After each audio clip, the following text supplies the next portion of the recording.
الرحمن الرحیم۔ آج آپ کے سامنے غسل کے مسائل ذکر کیے جائیں گے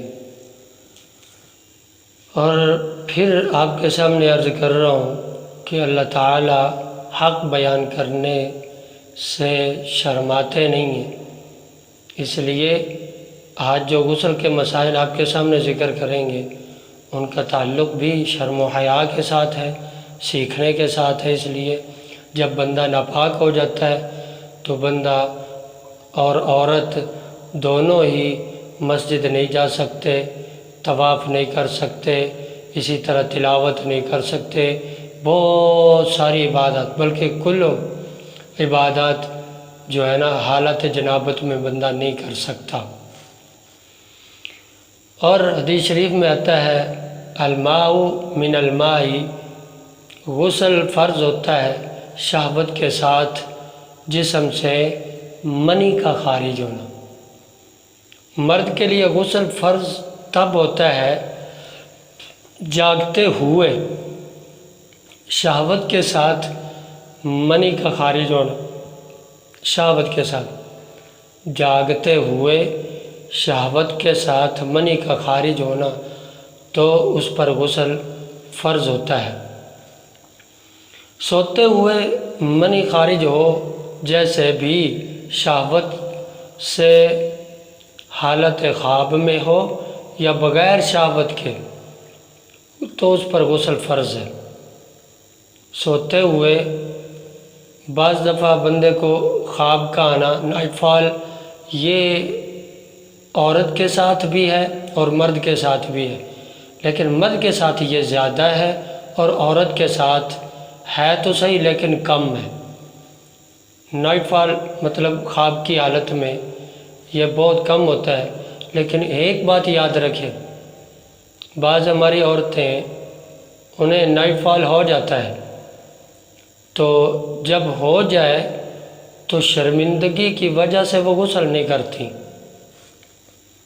شرم محسوس کر رہی ہوتی ہیں اپنے شوہر سے، اپنے والد سے، اپنے بھائی سے کہ وہ شک کریں گے پتہ نہیں صبح صبح کیوں غسل کر رہی ہے۔ تو اس لیے غسل اگر عورت کو یہ حالت ہو جائے، نائٹ فال ہو جائے، خواب میں احتلام یا وہ ہو جائے تو اس صورت میں عورت پر بھی غسل فرض ہوتا ہے، لیکن یہ عورتوں میں بہت کم ہوتا ہے۔ ہو جائے تو نہانا چاہیے، اس میں عورتوں کی حوصلہ افزائی کریں۔ جب کوئی بندہ اپنی بیوی سے ملاپ کرتا ہے تو خالی بوس و کنار بغل گیر ہونے سے غسل واجب نہیں ہوتا، بشرطے کہ منی نہ نکلے، ڈسچارج نہ ہو۔ ڈسچارج اسے کہتے ہیں کہ منی کے نکلنے سے پہلے بندہ حالت شہوت میں اسے ویسے ٹوٹل اسے مرد حضرات کے 4 طرح کا پانی نکلتا ہے۔ ایک پیشاب ہوتا ہے، سب کو معلوم ہے، اور 3 پانی اس کو حالت شہوت میں نکلتے ہیں۔ سب سے پہلے ودی نکلتی ہے، پانی ہوتا ہے کچا سا، اور پھر مزی نکلتی ہے، اور پھر اس کے بعد منی نکلتی ہے۔ یہ حالت جنابت میں مطلب بیوی کے ساتھ ملاپ کرتے ہوئے یہ مزی اور ودی کا نکلنا ہے اللہ تعالیٰ کی بہت بڑی نعمت ہے، جس کے نکلنے سے رگیں تر ہو جاتی ہیں۔ پھر منی جس زور سے اللہ تعالیٰ نے جس کا ذکر سورۃ طارق میں خلق من ماء دافق کے ذریعے فرمایا، علماء اس بات کو سمجھتے ہیں تو ایسے طریقے سے وہ آتی ہے، اگر مزی اور ودی یہ 2 پانی نہ نکلیں تو پھر وہ اس نالی کو زخمی کر دیتی ہے۔ اس لیے اللہ تعالیٰ کے ہر کام میں حکمت ہے۔ بندہ اللہ تعالیٰ اسی لیے تو فرماتے ہیں وَإِن تَعُدُّوا نِعْمَةَ اللَّهِ لَا تُحْصُوهَا، اے میرے بندے تو میری نعمتوں کا شمار بھی کرنا چاہے تو نہیں کر سکتا۔ ایک ایک سانس کے ساتھ ہم اللہ کی نعمتوں میں ڈوبے ہوئے۔ بہرحال